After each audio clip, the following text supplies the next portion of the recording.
तर रायगडावरील वाघ्या कुत्र्याच्या समाधीजवळ आता पोलीस बंदोबस्त जो आहे तो वाढवण्यात आलेला आहे। उद्या किल्ले रायगडावरती 352वा शिवराज्याभिषेक सोहळा पार पडणार आहे।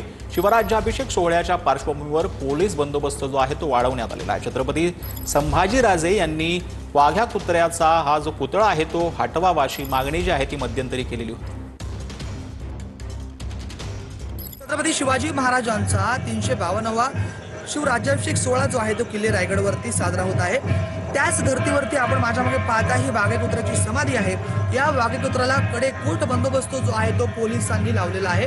कुठल्याही प्रकारचा अनुचित प्रकार या ठिकाणी घडू नये याचमुळे पोलीस यंत्रणेने खबरदारी जे ते एकंदरीत घेतल्याचं दिसतंय।